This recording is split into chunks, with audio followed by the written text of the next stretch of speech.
What does it mean to lead like Christ? In a world obsessed with power, control, and climbing the ladder, Jesus turned everything upside down. He didn't lead from a throne, he led from his knees. I'm your host, and today we're diving into one of the most revolutionary leadership principles ever taught: servant leadership. Let's turn to Matthew 20:25 through 28. Jesus is speaking to his disciples after James and John's mother asked if her sons can sit at his right and left hand in the kingdom.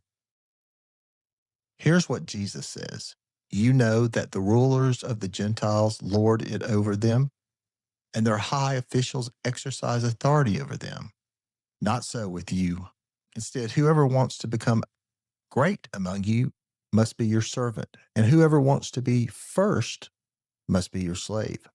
Just as the Son of did not come to be served, but to serve and to give his life as a ransom for many. This isn't a suggestion, it's a command, and it's the foundation for all Christian leadership. Jesus contrasts two leadership models. The first, in the world's way, rulers who over people. The Gentile leaders of Jesus' day used their authority to dominate, intimidate, and elevate themselves. They led from a position of power over people, not for people. Sound familiar? Look around. Corporate leaders who exploit workers for profit, coaches who abuse athletes to win championships, pastors who build empires instead of disciples, fathers who rule through fear instead of love. It's everywhere. Just look around. But Jesus says, not so with you. God's way is different. Greatness in the kingdom isn't measured by how many people serve you, it's measured by how many people you serve. This was radical then, it's radical now because it goes against every fiber of our fallen nature. Jesus flips that on its head. He says, if you want to be first, become last. If you want to lead, serve. And then Jesus gives us the ultimate example. He says, the Son of Man did not come to be served, but to serve, and to give his life as a ransom for many. Think about that. The King of Kings didn't demand a throne, he washed feet.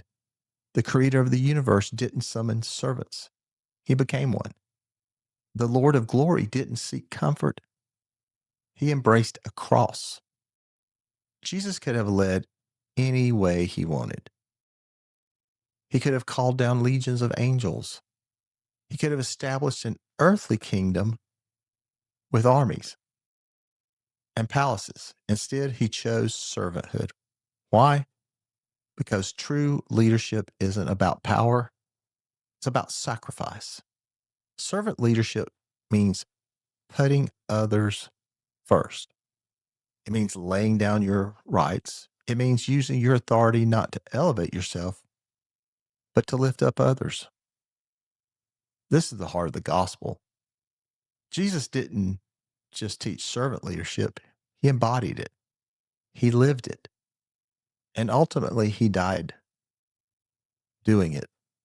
He gave his life as a ransom, the greatest act of service in human history. So, what does this look like practically?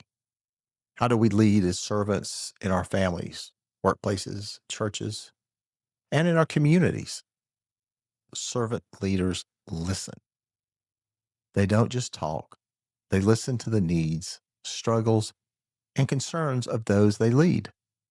A servant leader asks, how can I help you succeed? Servant leaders equip. They invest in others. They train, they mentor, and they develop people. They don't hoard knowledge or skills. They give them away because the goal isn't to create dependency. It's to empower others to lead. Servant leaders sacrifice. They're willing to bear the cost. hard conversations, taking the blame when things go wrong, giving credit when things go right. Servant leadership is not glamorous, it's gritty, it's messy. It requires laying down your life in 1,000 small ways every single day. Leaders who adopt this, they stay humble. They don't need the title, they don't need the recognition. They lead because they love, not because they want applause. Humility is the soil where servant leaders grow. This applies everywhere. In your marriage, are you serving your spouse or demanding to be served? In your workplace, are you building your team or building your resume? In your church, are you using your gifts to bless others or to be seen? Servant leadership sets the tone. When a father serves his family, his children learn to sacrifice. When a manager serves his team, his employees give their best. When a pastor serves his congregation, the church thrives. Here's what's powerful about servant leadership: it multiplies. When you serve others, you model Christ likeness. And when people see Christ in you, they're drawn to serve others too. This is how families are transformed. This is how businesses become ethical. This is how churches become missional. This is how nations change. One servant leader can change the culture of an entire organization because people don't just follow authority, they follow example, they follow authenticity. Most of all, they follow love. Changed the world with 12 disciples and a radical commitment to servanthood. He didn't need political power. He didn't need wealth. He didn't need an army. He had love, he had sacrifice, and he had service. And that was enough. So here's the challenge: where are you leading? Maybe it's in your home. Maybe it's at work. Maybe it's in your church. Wherever God has placed you in a position of influence, ask yourself this question: am I leading to be served or to serve?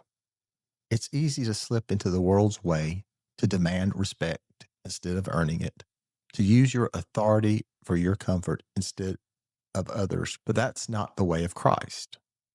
The way of Christ is downward. It's humble, it's sacrificial, it's servant hearted, servant centered. Maybe you need to apologize to someone you've led poorly. Maybe you need to step back and let someone else step up. Maybe you need to start serving in small, unseen ways. Maybe you need to give up control and trust God with the outcome. Whatever it is, don't wait. Leadership is influence, and every day you have influence, you're shaping the people around you. Make sure you're shaping them into servants and not lords. Servant leadership is not optional for followers of Christ. It's the foundation. Jesus, he didn't give us a choice. He gave us a command. And then he gave us his life as the ultimate example. So lead like Jesus, serve like Jesus, love like Jesus, wash feet, carry burdens, lay down your life. Because at the end of the day, the measure of your leadership isn't how many people follow you, it's how many people you've served. If this message has challenged you, share it, subscribe to the channel. God bless you. Have a great day.